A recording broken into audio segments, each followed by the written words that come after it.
Yes, a dam did break in Pennsylvania, and it killed more than 2,000 people in a very short time. This was the Johnstown Flood of 1889. It's one of the worst disasters in American history.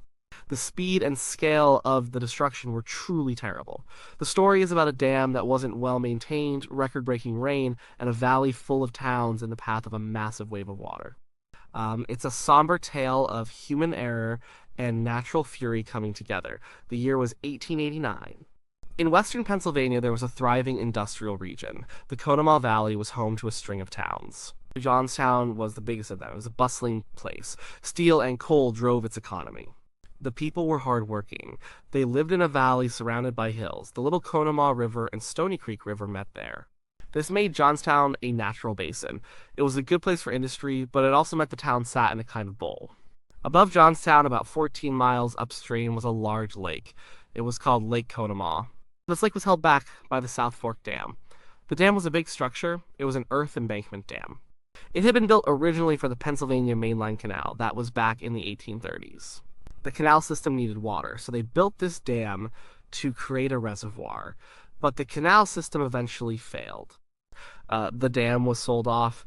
It sat for a while. Then a group of wealthy Pittsburgh industrialists bought it. They formed the South Fork Fishing and Hunting Club. This club wanted a summer retreat, a place for fishing and relaxation. They used the lake for their leisure. People like Andrew Carnegie and Henry Clay Frick were members.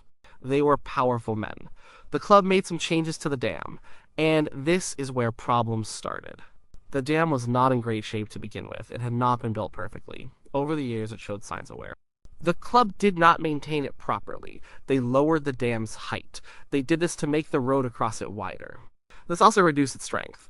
A crucial part of any dam is its spillway. A spillway lets out excess water. It prevents water from going over the top of the dam. The original spillway was quite large, but the club made it smaller. They put fish screens in it, and they narrowed the channel. This was a very bad idea. It meant the dam could not handle a lot of extra water. If too much rain fell, there would be nowhere for the water to go. There were also reports of a sag in the dam. Some engineers had warned about it. Locals in the valley below had concerns. They knew the dam was old. They knew it had been changed. They called it the old dam. Some people downstream even called it a sword hanging over their heads. They felt a sense of unease, but the club assured everyone it was safe. They were powerful men. Their word carried weight. People tried to trust them. The dam held back a huge amount of water. Lake Conemaugh was 3 miles long. It was more than a mile wide. It was up to 60 feet deep in places. This was enough water to fill the city of Pittsburgh for a full day. It was a massive volume, and all of it was sitting above the towns in the Conemaugh Valley. Johnstown was directly in its path. The valley below the dam was narrow. The river snaked through it. There were several small towns before Johnstown. South Fork, Mineral Point, East Conemaugh, and Woodvale were a few. These towns were very close to the dam. They would be hit first if it ever broke. People in these towns knew the risk. They lived with it every day. But what could they do? The dam was there. It was owned by rich men. Life went on. Industries kept working. The sounds of trains and factories filled the valley. People built their homes and raised their families. They lived their lives, mostly unaware of the truly terrible force held back by that old dam. The spring of 1889 was unusually wet. It had been raining for days across the entire region. But then, on May 28th, the rain turned into a storm. It became a deluge. Heavy thunderstorms rolled in. They dumped an incredible amount of water on western Pennsylvania. The rain fell continuously for 2 days. It was described as the heaviest rainfall ever recorded in that area. Rivers began to swell. The creeks became raging torrents. The ground was saturated. It couldn't absorb any more water. All the runoff went straight into the waterways. Up in the hills, Lake Conemaugh was filling up fast. The water level rose steadily. The members of the South Fork Fishing and Hunting Club were there. They were at their clubhouse. They started to get worried. The dam spillway was supposed to handle excess water, but, as noted before, it was too small. It was clogged with debris. Logs and brush had accumulated there. The fish screens also blocked the flow. Water could not get out fast enough. The lake kept rising. It was pushing against the top of the dam. Early on May 31st, it became clear there was a serious problem. The lake was almost overtopping the dam. This was a critical point. If water went over the top, it would erode the dam itself. An earth dam cannot have water flowing over its crest. It will quickly be destroyed. Club members and their employees tried to save the dam. They worked frantically. They tried to dig a new spillway. They used pickaxes and shovels. They worked in the pouring rain. They tried to widen the existing spillway, but it was too late. The water was rising too fast. The sheer volume of it was overwhelming. The ground was soft from all the rain. It was a hopeless task. Messages were sent down the valley. Telegrams went to Johnstown. They warned of the danger. They said the dam was likely to fail. The warnings were urgent, but they were also somewhat confusing. People in Johnstown had heard warnings before. There had been floods in the past, but never like this. Some thought it was just another high water warning. The telegrams also got garbled. Sometimes people didn't believe them, or they couldn't grasp the true scale of the threat.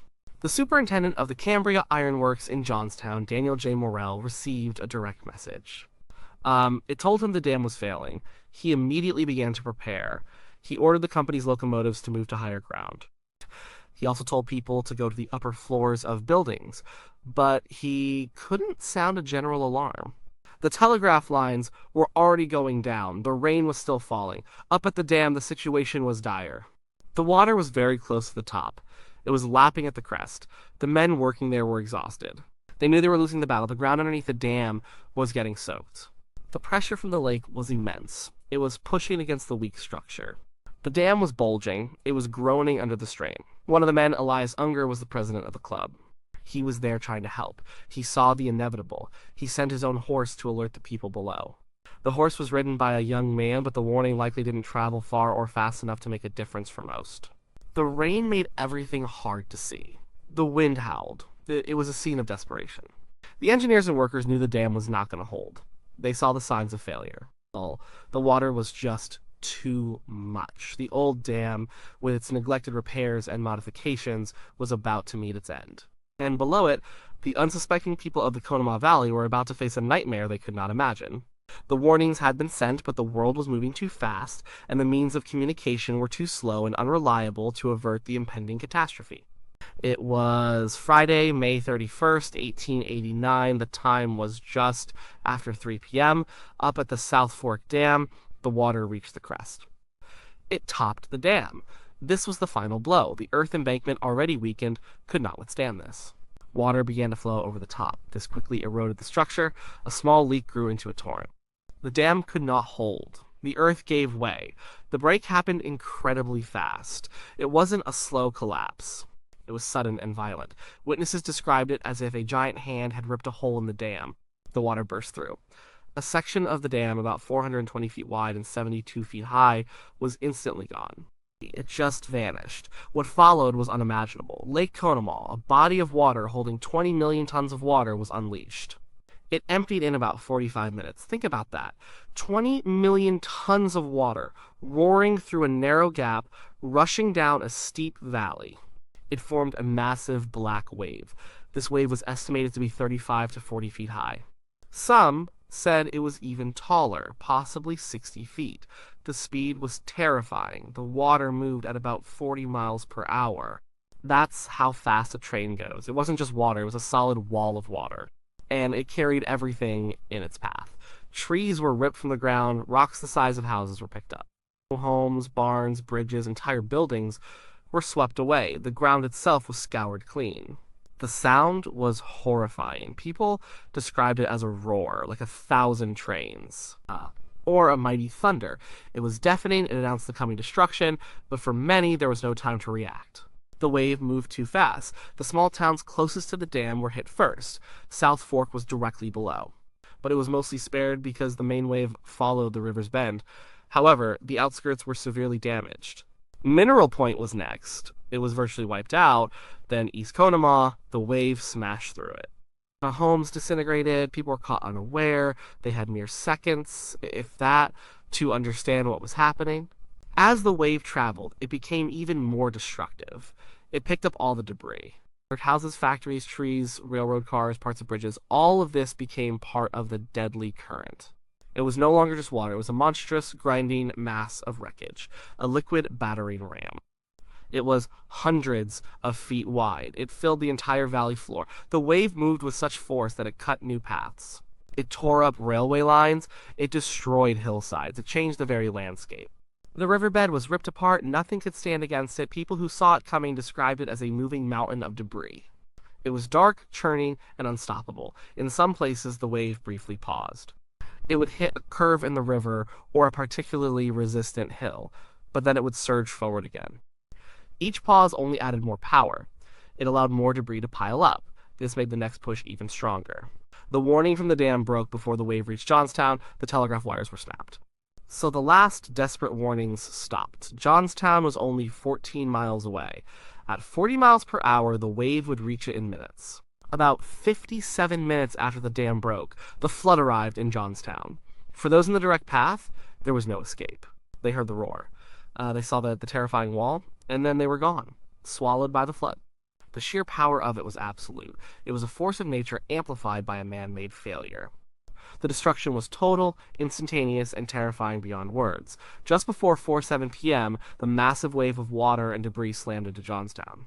It had traveled 14 miles in less than an hour. The town was caught completely by surprise. The warnings sent earlier were largely ignored or disbelieved. Many thought it was just another river flood.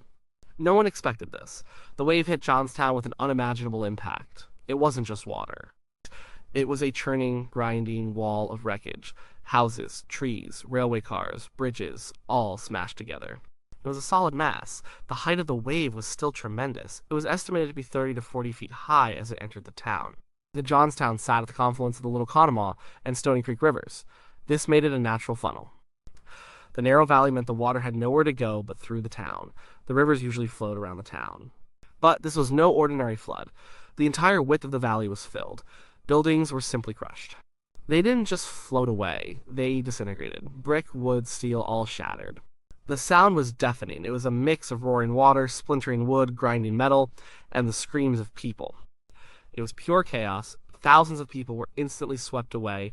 They were caught in the torrent. They had seconds, maybe a minute, to realize their fate. Many were inside their homes.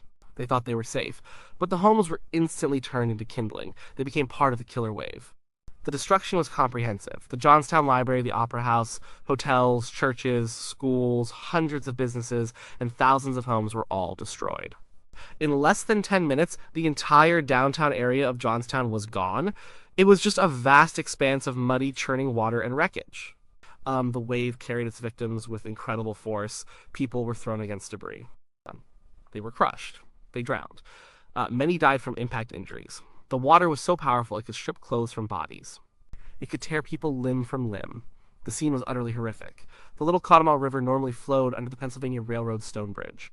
This was a massive arch-shaped bridge. It was very strong, but the flood wave hit it with such force and carried so much debris that the bridge acted like a strainer. It held back the entire mass of wreckage. Houses, trees, railway cars, even locomotives piled up against the bridge. They formed a massive dam of their own.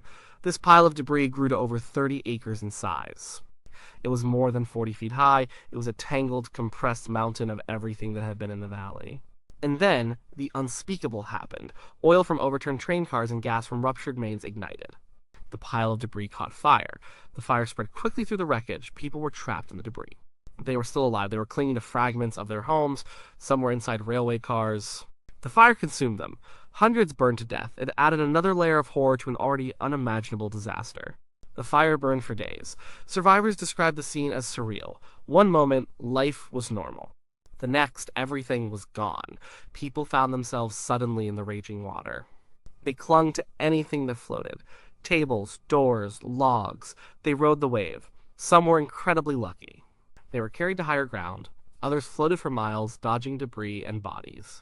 The water receded almost as quickly as it came, but what was left behind was not a town. It was a moonscape, a vast mud flat, strewn with wreckage, bodies, and the smoldering remains of the fire. The smell of death and burning was everywhere. The familiar landscape of Johnstown was erased. The death toll was catastrophic. In that single hour, more than 2,200 people died. Exact numbers are hard to get. Many bodies were never found. Entire families vanished. Babies, children, adults, and the elderly. The youngest victim was a 3-day-old infant.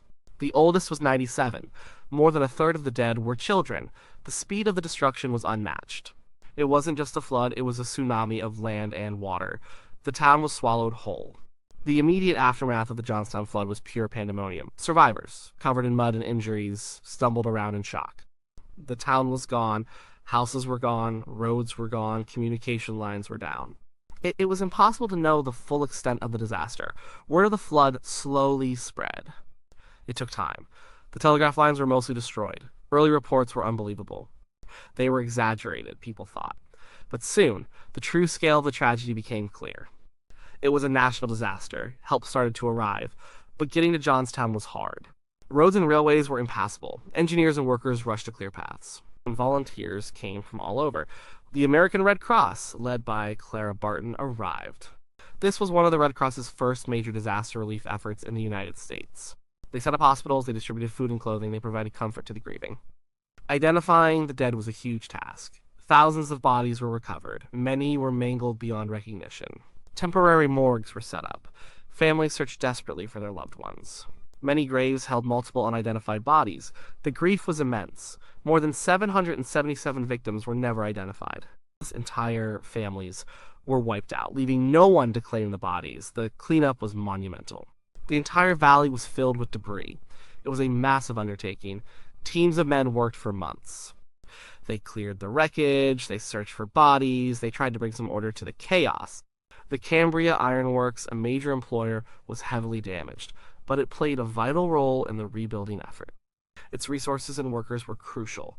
There was also a lot of discussion about who was to blame. The South Fork Fishing and Hunting Club faced immense public anger. They were rich men. They owned the dam. Many believed their negligence caused the disaster. There were calls for justice. The lawsuits were filed, but at that time, proving negligence for such a disaster was very difficult. The legal system was not equipped for it. The club was eventually absolved of responsibility. This was due to the legal concept of act of God. The courts ruled that the heavy rain was an unforeseeable natural event. Therefore, the club was not liable. This decision caused outrage. It felt like the rich got away with it. But it also led to changes. The legal landscape around dam safety and corporate responsibility began to shift. The Johnstown flood highlighted the need for better engineering standards and oversight. Despite the devastation, the people of Johnstown showed incredible resilience. They began to rebuild almost immediately. The spirit of the community was strong. People helped each other. They cleared the mud. They salvaged what they could. New homes and businesses slowly emerged from the ruins. The town truly rose from the ashes. The Johnstown flood left a lasting mark. It became a byword for disaster. It is still studied today. It teaches us about engineering failures. It teaches us about the power of water. And it teaches us about human endurance. The event shaped public opinion on industrial responsibility. It pushed for better dam safety regulations. Today, the site of the South Fork Dam is a national memorial. There is a breach in the earth where the water broke through. It is a quiet, somber place. It reminds visitors of the immense power that was unleashed that day. The story of the Johnstown flood is a stark reminder. It shows how human decisions, even small ones, can have terrible consequences when combined with nature's fury. It's a tragedy that will never be forgotten in Pennsylvania or in the history of the United States. It truly was a catastrophe where more than 2,000 lives were lost in the blink of an eye.